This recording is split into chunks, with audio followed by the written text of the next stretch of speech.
In my coastal hometown, rain wasn't just weather.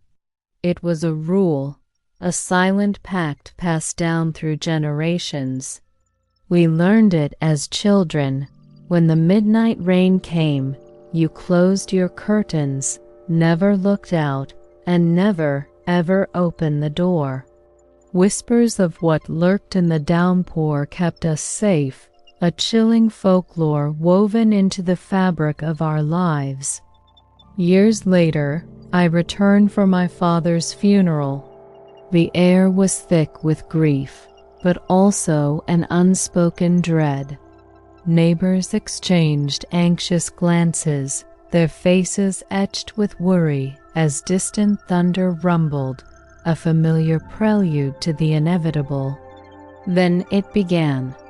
The rain, relentless and patient, fell without wind or lightning, just a steady, suffocating curtain of water. My aunt, her voice stern and low, pulled me aside. "If the rain continues past midnight, Wren, don't answer anyone." Her words echoed in my mind as I lay awake.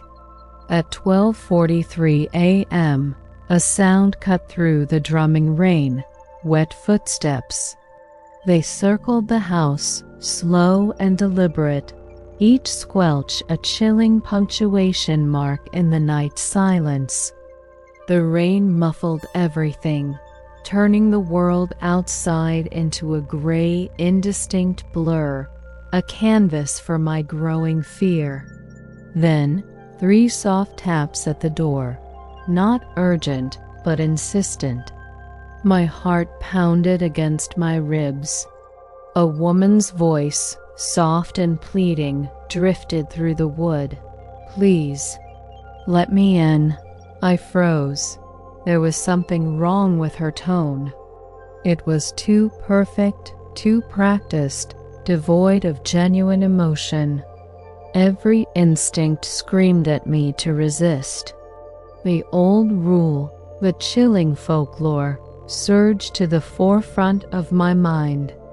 The tension was unbearable, a suffocating weight in the silent house. The rain continued its relentless assault.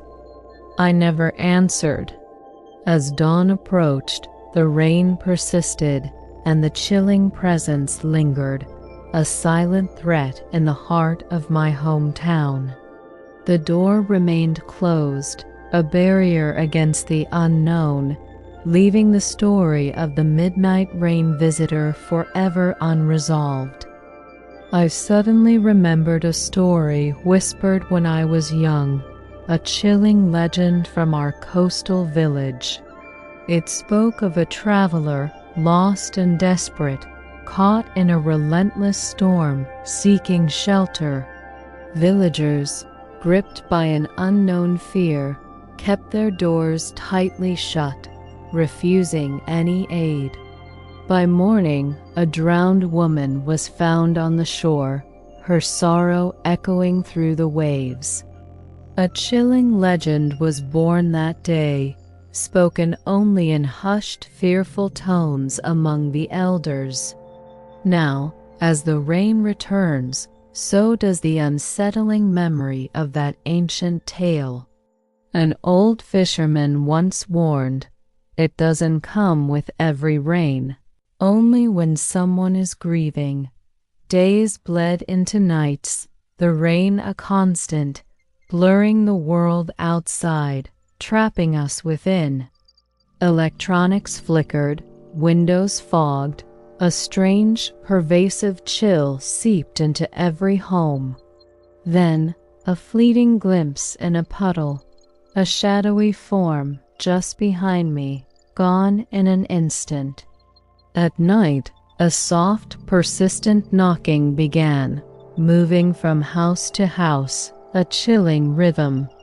One by one, lights extinguished, leaving an eerie silence in their wake, a growing dread.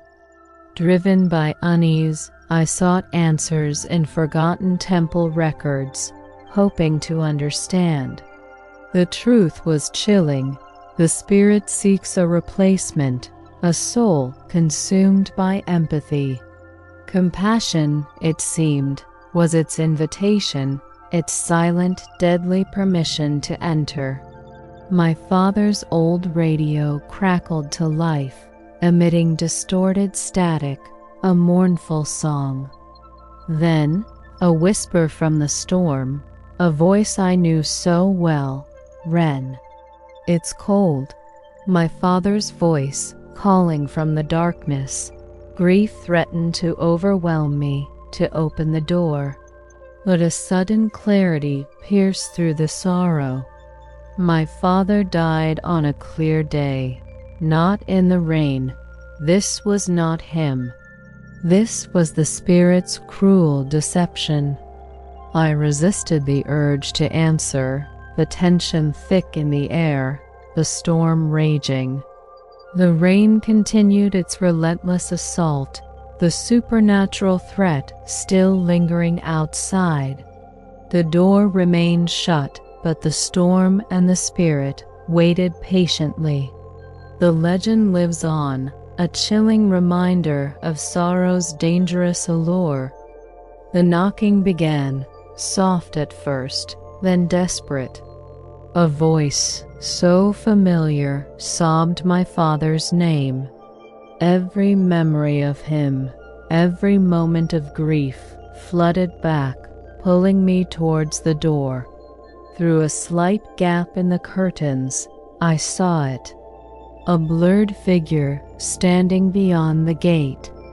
Its face was hidden beneath soaked hair, but I felt its gaze, searching for a way to convince me. My hand reached for the lock, a primal urge to comfort, to open the door to my past. But then I saw it. The rain, heavy and relentless, passed right through its body, untouched. It waited, a silent, patient predator, expecting an invitation, a sign of my surrender. A cold dread washed over me. This wasn't my father. This was something else. I whispered, "No." The air crackled. A deep, thunderous scream tore through the night, not from a human throat. Then, as suddenly as it began, the rain stopped. The silence was deafening, chilling.